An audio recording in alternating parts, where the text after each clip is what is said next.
नाजरीन आदाब। प्रोग्राम रोजगार से कामयाबी तक में मैं उज़मा जाफरी आप सबका पुरखुलूस खैर मकदम करती हूँ।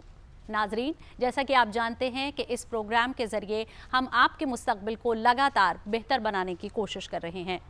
इस प्रोग्राम में ना सिर्फ हम आपको अलग अलग तालीमी मैदानात से हमवार कराते हैं, बल्कि एक ऐसी मशहूर शख्सियत से भी रूबरू कराते हैं जिससे मिलकर आप भी आगे चलकर कामयाबी की मिसाल बन सकें। नाजरीन, आज हम आपको लॉ यानी कानून से मुंसलिक फील्ड के बारे में अहम जानकारी देंगे, लेकिन आइए उससे पहले इस पैकेज के जरिए जल्दी से जान लेते हैं कि कैसे अदालत से लेकर कॉरपोरेट तक ये फील्ड नौजवानों के लिए एक बेहतरीन करियर ऑप्शन साबित हो रही है।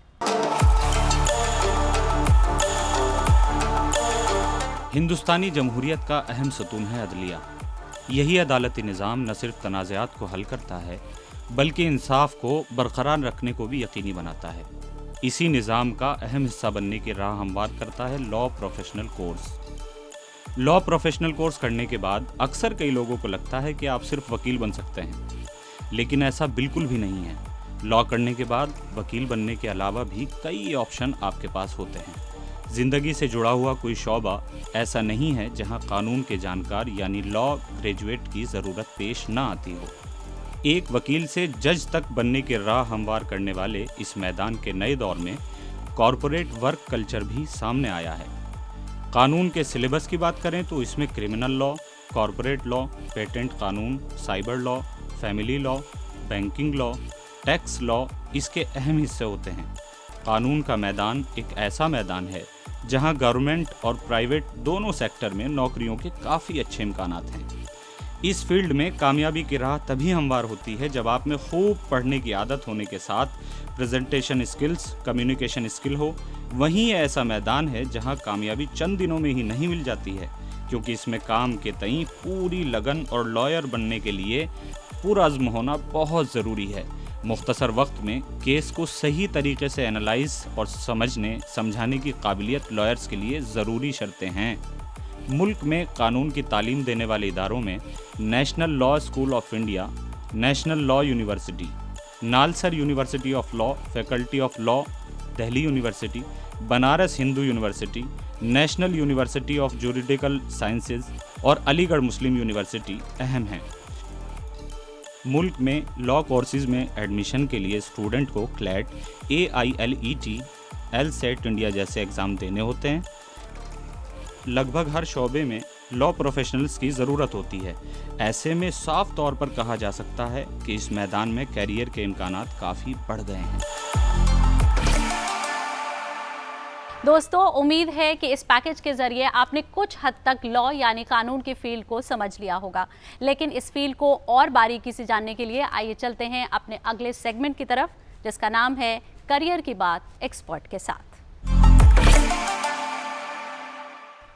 लॉ एजुकेशन में करियर और नए बदलावों पर बात करने के लिए आज हमारे साथ मौजूद हैं नेशनल लॉ यूनिवर्सिटी के vice chancellor professor Shri Krishna देवा राव। सर, खैर मकदम है आपका हमारे इस शो में।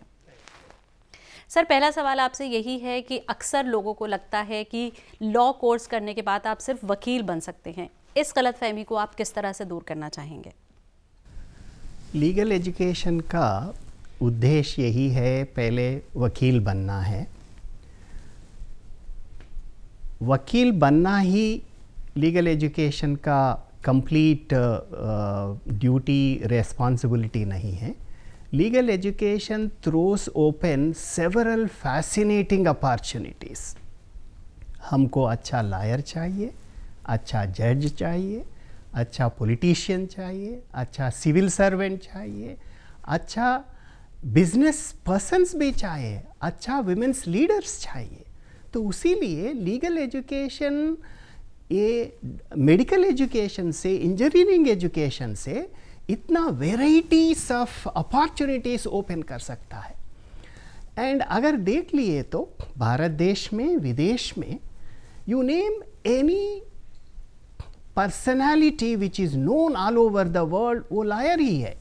नेल्सन मंडेला को देखो, बाराक ओबामा को देखो, गांधी जी को देखो, जजेस, lawyers, freedom movement in India, completely the lawyer. Legal education में हमारा एक उद्देश्य होता है, we will prepare the students how to think like a lawyer and also how to speak the language of the law.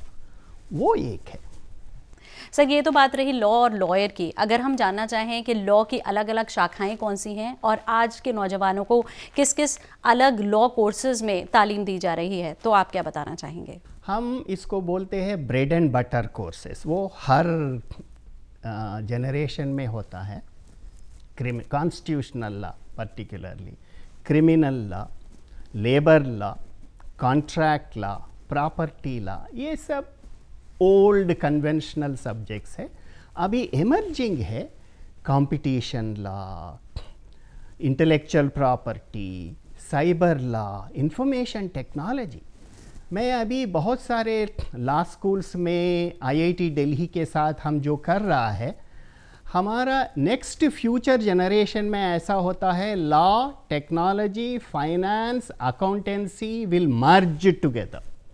ये जो पुराना constitutional lawyer, criminal lawyer, उसका ज़्यादा नहीं होगा। All these have to merge together. So technology is emerging, artificial intelligence is emerging, digital forensic is emerging. So these are all the contemporary areas, and in national law universities, ये इतना अच्छा centers of excellence है India में, वो एक conscious efforts बनाता है to merge interdisciplinary and to make students more interesting, no challenging. Classroom में ऐसा होता है, we don't teach a monologue. In fact, we encourage the students to challenge us, ask questions, then only we will come out. That is what a skill of a lawyer. Sir साथ ही हम ये जानना चाहेंगे कि हमारे मुल्क में कौन कौन से लॉ एग्ज़ाम्स होते हैं जो ग्रेजुएशन पर लेवल पर हैं, और अगर नेशनल लॉ यूनिवर्सिटी की बात करें तो यहाँ कौन कौन से कोर्सेज हैं और इसमें किस तरह से एडमिशन लिया जा सकता है? प्राइमरीली दो इम्पॉर्टेंट एग्ज़ाम्स है ये NLUs में एडमिशन लेने के लिए। हमारा NLU दिल्ली में all India law entrance test, AILET AILET बोलते हैं, ये हर साल फर्स्ट संडे मई में हम करते हैं। हमारा बाद नेक्स्ट संडे में कॉमन लॉ एडमिशन टेस्ट, अब अबाउट 24 NLUs है, उसके लिए और सेपरेट एग्ज़ाम होता है। दोनों एग्ज़ाम में हम इंग्लिश लैंग्वेज टेस्ट करते हैं, language capability, ability, current affairs, general knowledge, very simple around 20 questions on numerical aptitude, वो क्लैट में होता है, और test of reasoning and legal aptitude. Since last year 2021 तक common law admission test, AILET same pattern exam था। इस साल हम आईलेट का सिलेबस चेंज किया, हम मैथमेटिक्स निकाल दिया। सेकेंड, हम इंग्लिश है, अभी इंग्लिश लैंग्वेज का है, करेंट अफेयर्स है, और लीगल एप्टीट्यूड भी सिंपल किया। Criminal law, constitutional law, contract law, वो एडमिशन आने के बाद वो पढ़ सकते हैं। So there is no need to ask questions like this in the admission test. तो हम ये थोड़ा इनोवेशन किया है एग्जामिनेशन में। हमारा एग्ज़ाम 1.5 hour 150 क्वेश्चंस होता है, प्राइमरली 3 मेजर सेक्शंस, क्लैट में 5 पार्ट्स होता है, and they have about 150 questions, 2 hours exam. Okay sir, so these are all objective questions? These are all objective questions. There is a negative marking भी होता है। Sir साथ ही ये भी जानना चाहेंगे कि आपके यहाँ के जो कोर्सेज हैं उनका स्ट्रक्चर क्या है और किन किन एरियाज़ पे फोकस किया जाता है, साथ ही क्या आप इसमें ट्रेनिंग या फिर कहें कि इंटर्नशिप भी देते हैं स्टूडेंट्स को? पहला है करिकुलम, जो वो हम बहुत इम्पोर्टेंस देते हैं। कोर्सेस, फाउंडेशनल कोर्सेस बोलते हैं, देन प्रैक्टिस ओरिएंटेड कोर्सेस बोलते हैं हम, क्लिनिकल कोर्सेस बोलते हैं हम, simulation, experiential learning, seminar courses 4th and 5th year. I think NLU Delhi, one of the significant feature is we got several number of 4th 5th year में seminar courses में बहुत सारे advocates practising from the law firms Delhi में वो offer करता है। ये unique opportunity दूसरा लॉ स्कूल में नहीं है. I would rate that 4th and 5th year seminar courses very highly remarkable courses which practice oriented वो होता है. So ये 4-5 types of courses primarily होता है. हमारा जनरल इंस्ट्रक्शन मेथड है हर लॉ स्कूल्स में, हम केस मेथड यूज़ करते हैं. ये American method of learning where if I wanted to understand about privacy, instead of constitution और law नहीं देख के Puttaswamy judgment of supreme court पहली बार प्राइवेसी कैसा इंटरप्रेट किया, वहाँ से शुरू करते हैं. फैक्ट्स क्या है, कैसे डिसाइड किया, what are the arguments, do we have a right to privacy, how the court is interpreted. And हम स्टूडेंट्स को बोलते हैं वहाँ से सब स्टॉप नहीं होना है, उससे आगे जाके क्वेश्चन करना. why this particular judge decided like this, why not in 1980s, why only 2022 2021 Supreme Court is deciding. So political context, economic context, sociological context, historical context, ये सब जाके इसको challenge भी करना. And we should compare privacy judgment of the Indian Supreme Court, compare with the American Supreme Court, compare with the Australian Supreme Court, Canadian Supreme Court. So what is required is a critical thinking. Law में हमारे conscious effort है that to develop critical thinking. Sir ये तो बात रही courses की, उनके structure की. अब अगर हम करियर की बात करें तो लॉ कोर्स करने के बाद किस तरह के करियर ऑप्शंस हैं, अगर सिर्फ वकील ना बनना हो, ख़ासतौर से अगर कॉरपोरेट करियर ऑप्शंस को जानना चाहें, और इनमें किस तरह की ग्रोथ है? बहुत ऑप्शंस है. पहले तो मैं बोला हमारे ये जो लॉ स्कूल्स NLUs 1980s में बहुत चर्चा हुआ था. हमारे पास बहुत अच्छे लॉ कॉलेजेस है, यूनिवर्सिटी लॉ कॉलेजेस है, गवर्नमेंट लॉ कॉलेजेस है. दिल्ली यूनिवर्सिटी देखो, बनारस देखो, अलीगढ़ देखो, Calcutta, Madras. But they realize that professional legal education थोड़ा मिसिंग है. उसीलिए 1980s में बार काउंसिल ऑफ इंडिया एक कमिटी बनाया. Luckily Ram Jethmalani was the chairman of that committee. And then वो सोचा है एक प्रोफेशनल बैच इंजीनियरिंग डिग्री 4 साल होता है, उसको ऑटोनॉमी होता है, IITs होता है सेपरेट. सो सिमिलरली ऐसे हम प्रोफेशनल लीगल एजुकेशन को like Harvard, Oxford, Cambridge, Yale, ऐसे why don't we give a more importance and exclusively professional legal education. ऐसा NLUs आ गया. NLUs आने के बाद ये this varieties of opportunities are coming up. That's the reason you could see every year lakhs of students are appearing for the either common law admission test. हमारे 120 seats graduation के लिए more than 20,000 will appear. There's about 1 lakh will appear for 5,000 seats. So इतना challenging है. Getting admission in the NLUs is very difficult. So therefore opportunities be first. हमारे when NLUs first started, we want all of them to come to the practice. अच्छा lawyer, then judges. Many people are now entering into the judges. Corporate law इतना globalization के बाद इतना opportunities आ गया. So corporate law में suddenly fascinating students तो when they go, they will go early morning 9 बजे office को चले गया, early morning 2 बजे घर आता है. They are exhausted within 5 years. But there is a trend. Corporate law fascinating है. वहाँ से थोड़ी दिन करने के बाद प्रैक्टिस में आना है. जुडिशरी बन रहा है, जर्नलिज्म में आ रहा है, फिल्म प्रोडक्शन में आ रहा है, बिजनेस में आ रहा है, पब्लिक सर्विस में भी आ रहा है. And then I wanted them to come. नेता भी बनना है, अच्छा नेता चाहिए, सरपंच से चाहिए, MLAs चाहिए, MPs चाहिए. Good governance is only with this youth have to come up. So I generally advocate that lawyer बनो. अगर लायर नहीं है तो कॉर्पोरेट लॉ में 5 years काम करो और आ जाओ, 10 साल काम करो, सीख लो और आ जाओ. Then you have to establish yourself as a lawyer. But बहुत सारे अपॉर्चुनिटीज़ आ रहा है इसमें.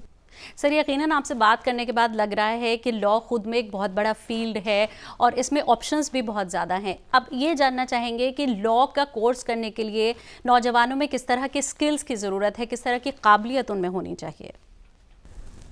फर्स्ट रीडिंग स्किल्स चाहिए, voracious reading. That's what court में बोलते हैं, लर्नड ब्रदर, लर्नड जज। लर्नड मीन्स रियली वो पढ़ना है। So first is reading, thinking, writing, reflecting, all these are the basic skills. अगर ये skills को ज़रूरत नहीं है, ला में नहीं आना है, because you have to read many things. You have to read the law, how it operates. Evidence बहुत सारा होता है, उसको पढ़ना, उसको समझना, and then you have to prepare, particularly trial court lawyer. बहुत सारे I have seen even the lawyers जिसका ट्रायल कोर्ट प्रैक्टिस है, वो जजेस बन गए तो they will do performance of their is extremely good. So ये ट्रायल कोर्ट प्रैक्टिस से ये इम्प्रूव होता है। सर, अगर हम बात करें रिसर्च की, तो जो दूसरे मुल्कों में लॉ को लेकर रिसर्च हो रही है, उसके मुकाबले हमारे देश की रिसर्च को आप किस तरह से देखते हैं और कितना मुतमईन हैं आप इस रिसर्च से? रिसर्च हम और भी लीगल रिसर्च में we have to develop much more interdisciplinary research. NLU Delhi के बारे में we have very good research centres. हमारे प्रोजेक्ट 39 ये एक डेथ पेनाल्टी उसके बारे में पहली बार इंडिया में बहुत सारा रिसर्च किया और डॉक्यूमेंटेशन भी किया। उसके साथ mental health issues, how it will impact sentencing, वो भी लेटेस्ट हमारा रिपोर्ट है, mental health issues of death row prisoners. और हमारा centre for communication and governance, वो भी freedom of speech and expression, privacy, information technology law, net neutrality, artificial intelligence में बहुत अच्छा काम कर रहा है। इंटेलेक्चुअल प्रॉपर्टी सेंटर है, वो भी अच्छा काम कर रहा है। और corporate law and criminology, criminal justice, ये इश्यूज़ में बहुत सारा रिसर्च हो रहा है। But still we lag behind empirical field based evidence, field based what we call as a evidence research, and वो और भी ज़रूरत है। लॉ स्कूल्स में social science research, economic research, statistical research, तो ये हम सीखना है। And so this still we have to develop more interest in the research and publication भी ज़्यादा करना है। NLU Delhi fortunately has developed as a real research based university. Ji sir, आपने बिल्कुल सही कहा। और अगर हम ये कहें कि एक लॉ कोर्स करने के लिए इंस्टीट्यूट का नाम बहुत अहम होता है, इस पे आप क्या कहना चाहेंगे? और साथ ही नेशनल लॉ यूनिवर्सिटी से लॉ करना कितना अहमियत रखता है?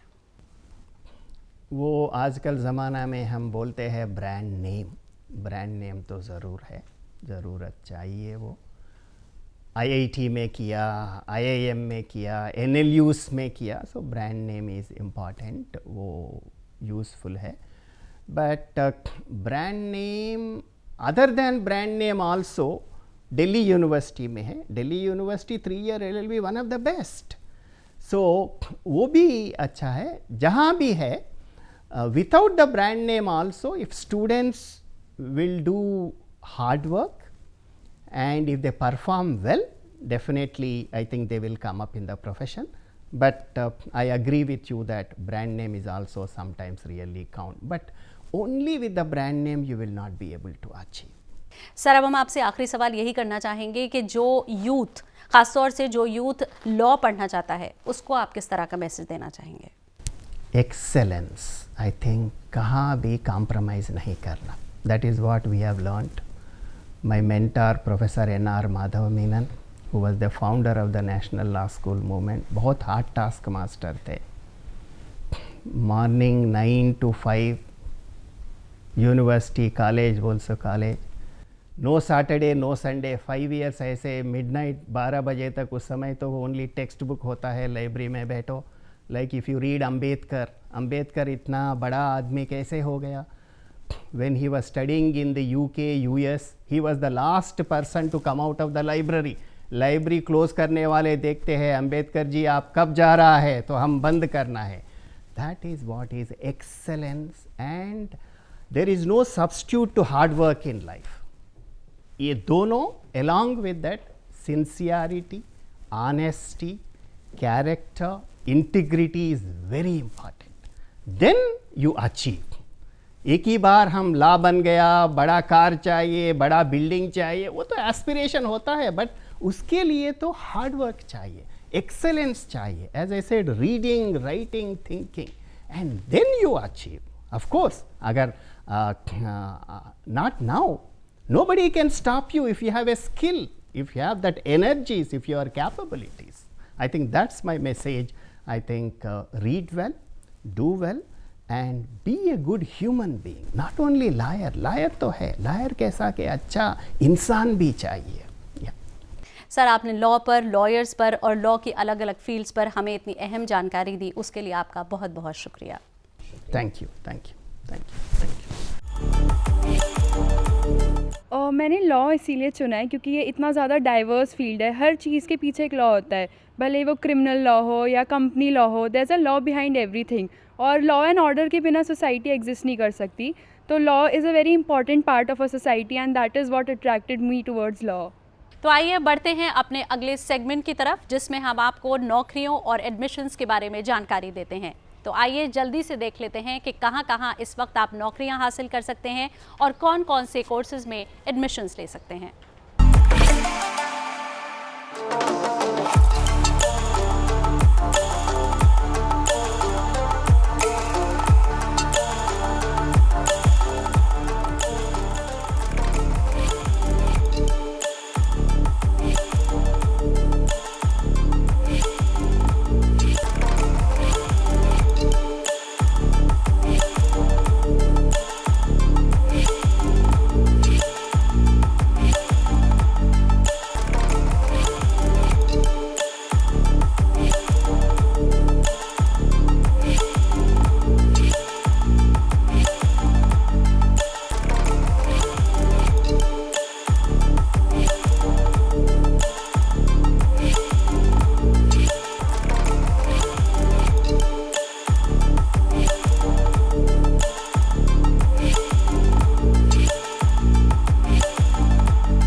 तो ये तो रहेगी आपके मुस्तकबिल की बात. अब बढ़ते हैं अपने अगले सेगमेंट की तरफ, जिसका नाम है कामयाब हिंदुस्तान.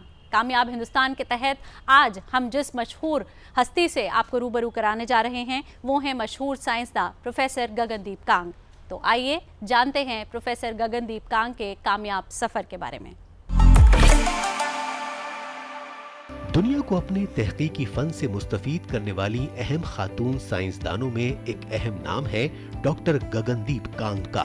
डॉक्टर गगनदीप कांग की पैदाइश 3 नवंबर 1962 को शिमला में हुई. शुरुआत से ही डॉक्टर कांग को बायोलॉजी, मेडिसिन और हिस्ट्री से खास लगाव था.